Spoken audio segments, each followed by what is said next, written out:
بسم الله الرحمن الرحیم.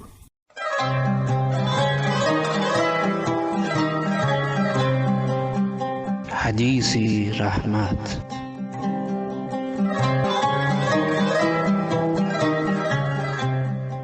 سلام و درود خدمت همه شما عزیزان شنونده برنامه‌های رادیو مهر. من مدینه حیدرزاده آرزو میکنم در هر جایی که هستید لباس عافیت و سلامتی بر تنتان باشد.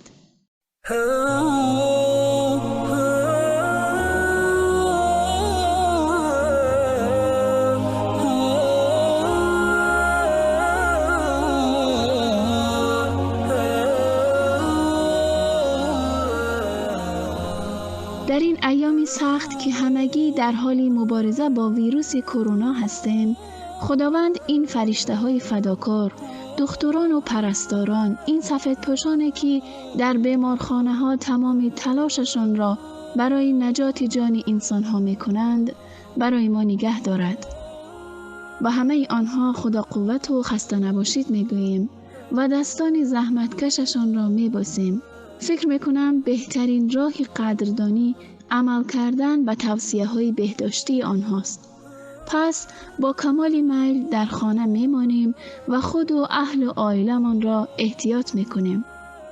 امر به معروف و نهی از منکر مانند بارش قطرات زلال باران بر سرزمین جان انسان است که شعله‌های معصیت را خاموش میسازد و به گسترش تیرگی قلب پایان می‌بخشد.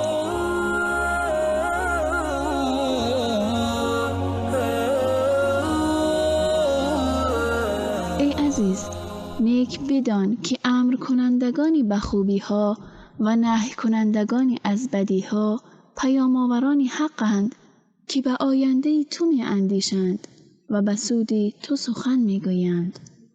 باشد که با گشاده رویی و تشکر پیام ایشان را بپذیریم و تا میتوانیم فاصله خود را با خداوند مهربان کمتر و کمتر کنیم. همراه ما باشید تا حدیث امروز را بشنویم.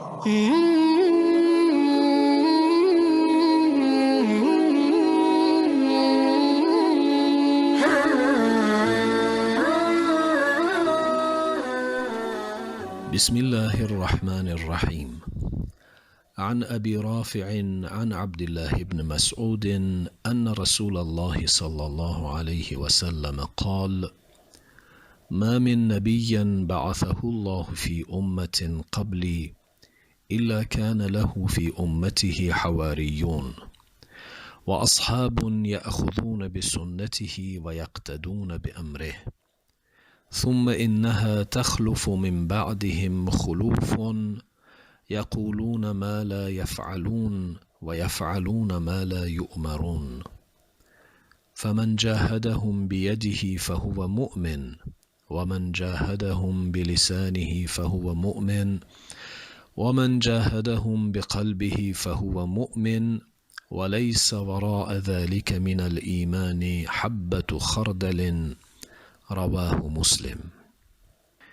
امام مسلم رحمت الله علیه در حدیث 71 صحیح خود از عبدالله ابن مسعود رضی الله عنه روایت می کند که رسول خدا صلی الله علیه و آله و سلم فرمودند: هیچ پیامبری که خداوند او را قبل از من مبعوث کرده باشد نبوده مگر همراه او از امتش دستیاران و اصحاب خاصی داشته که سنت او را بر خود لازم گرفتند و به فرمان او پیروی کردند. سپس بعد از آنان نسل و تباری جانشین آنان شدند که آن چیزی را که انجام نمی دادند به زبان می آوردند و آن اعمالی را که انجام می دادند که مأمور به انجام آن نبودند. پس هر کسی با این گروه با دستانش مبارزه کند او مؤمن است و کسی که با زبانش مبارزه کند او نیز مؤمن است و همچنین کسی که با قلب و دلش با آنان مقابله کند او هم مؤمن است. و پایین تر از این مرحله مبارزه قلبی حتی به قدر دانه خردل ایمانی وجود ندارد. امر به معروف و نهی از منکر نه تنها از بزرگترین شعارهای اسلام و قویترین علامت و نشانه های شریعت محمدی است، بلکه فلسفه بعثت پیامبران الهی و فرستادن کتابهای آسمانی در این پدیده خلاصه می شود. امر به معروف و نهی از منکر از واجبات الهی است، زیرا خداوند منان در سوره آل عمران آیه 104 می فرماید ولتکن منکم امة یدعون الی الخیر و یأمرون بالمعروف و ینهون عن المنکر و اولئک هم المفلحون. باید از شما طایفه‌ای باشند که مردم را به خیر بخوانند و امر به معروف کنند و نهی از منکر نمایند و این طایفه رستگارانند. امر به معروف یعنی به امور نیک و پسندیده خود و دیگران را راهنمایی و ارشاد نمودن است. نهی از منکر یعنی از امور بد و ناپسند خود و دیگران را بازداشتن است. خداوند عزوجل امتی را مورد مدح و ستایش قرار می دهد که در راه امر به معروف و نهی از منکر پیش قدم و فعال باشند.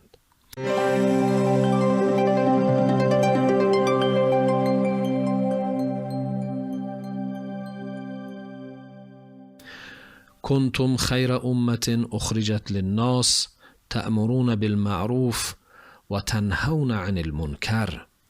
در سوره آل عمران آیه 110 می فرماید شما بهترین امتی هستید که بیرون آمده اید، زیرا که امر می کنید به معروف و نهی می کنید از منکر. در حدیث شریف رسول خدا صلی الله علیه و آله قبل از همه به ریشه تاریخی امر به معروف و نهی از منکر اشاره می کنند و یادآور می شوند که انبیای الهی همه آمدند و دین خداوند را بر پایه امر به معروف و نهی از منکر استوار نمودند. از این رو همه آنان صاحب یاران و اصحاب خاصی بودند که از دستورات انبیای خود پیروی و از نهیهای آنان اجتناب می کردند. ضمناً در بخش اولیه حدیث شریف پیامبر خدا از حواریون یعنی اصحاب خاص و یاران ویژه انبیای گذشته مدح و ستایش می کنند و برای امت خیش راه درست و مسیر صواب را ترسیم می نمایند. در بخش بعدی پیامبر از انحراف نسل‌های بعدی سخن می‌گویند و آنان را به خاطر بیرون رفتن از راه حق و صواب مذمت می‌کنند. آنان با گذشت زمان و دور شدن از راه مستقیم طوری منحرف شدند که خود آن کارهای خوبی را که انجام نمی‌دادند به زبان می‌آوردند و دیگران را به آن تشویق می‌کردند و آن اعمال ناپسندی را انجام می‌دادند که هرگز از آنان انتظار نمی‌رفت که آن اعمال ناپسند را انجام دهند. قرآن کریم نیز به این موضوع با صراحت می‌پردازد و در سوره صف آیه 2 و 3 می‌فرماید یا ایها الذین آمنوا لم تقولون ما لا تفعلون کبر مقتا عند الله ان تقولوا ما لا تفعلون. ای کسانی که ایمان آورده اید، چرا چیزی به زبان میگویید که در مقام عمل خلاف آن میکنید؟ این عمل که سخن بگویید و خلاف آن کنید بسیار سخت خدا را به خشم و غضب می آورد. در ادامه رسول خدا به شکل زیبای تاریخ امتهای گذشته را با زمان حال و آینده پیوند می دهد و با این روش حقیقت پیوند ادیان و انبیای الهی را اعلام می دارند. ایشان تأکید می کنند که اگر شما بودید و این نسل ناسپاس و منحرف، باید در برابر آنان بسیج شوید، یک دست شوید و جلوی این انحراف فاسد و مفسد را بگیرید. البته در پیشگیری این پدیده باید مراتب امر به معروف و نهی از منکر را رعایت کنید و این مراتب را رسول خدا صلی الله علیه و آله در این حدیث در 3 مرتبه خلاصه می کنند. 1. انکار قلبی، 2. ارشاد و موعظه گفتاری و 3. بازداشتن به وسایل بازدارنده. همه این مراتب امر به معروف و نهی از منکر از ایمان نشأت می گیرد. مطلب دیگری که در متن حدیث نهفته است آن است که امر به معروف و نهی از منکر از لوازمات ایمان راستین است و کسی که در برابر گناه و معصیت الهی بی تفاوت باشد و حداقل قلباً از آن معصیت و شخص معصیتکار متنفر نباشد، باید در ایمان خود تجدید نظر کند. کسی که پا بر وادی امر به معروف و نهی از منکر می‌گذارد و در صدد اصلاح جامعه برمی آید، سزاوار است که خوشخلق، شکیبا و با صبر و قوی النفس باشد.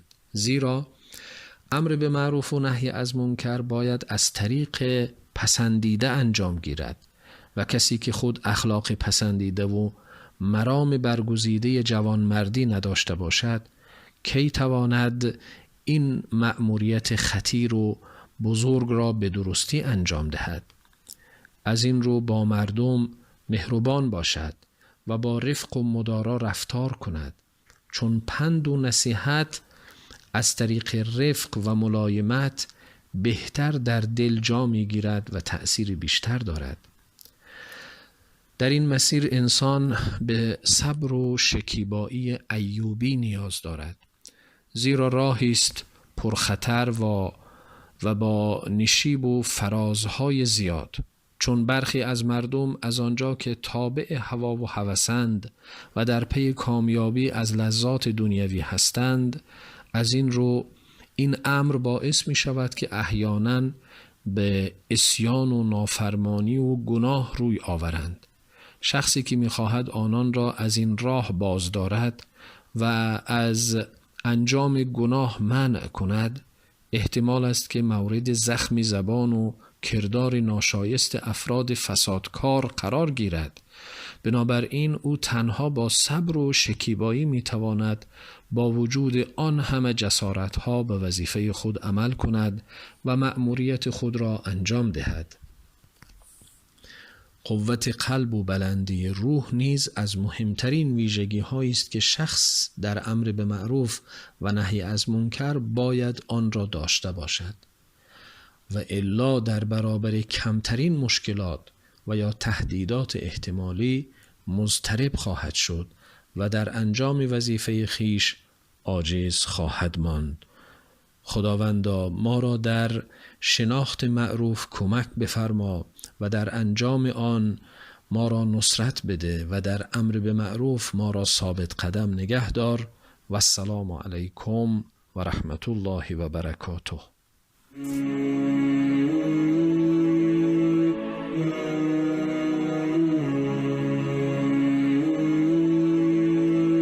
سپاسی فراوان از استاد محترم نصیب الله عمرو و همه شما هموطنان گرامی.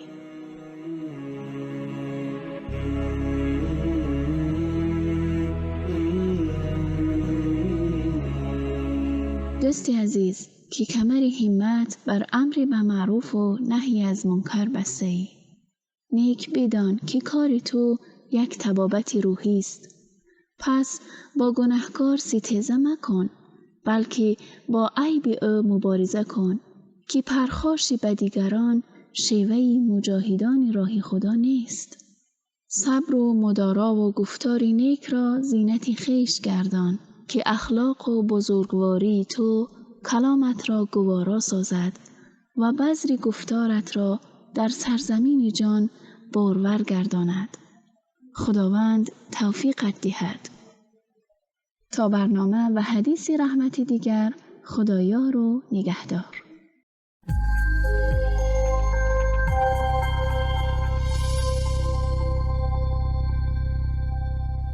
برای دریافت پادکست های بیشتر و برنامه های متنوع رادیو مهر، ارمغان امید و آینده می توانید با واتساپ ما با شماره +90 531 623 0676 پیام دهید و با ما در ارتباط باشید. اینچنین در کانال یوتیوب و فیسبوک رادیو مهر آبونه شده و ما را همراهی کنید. www.radiomehr.org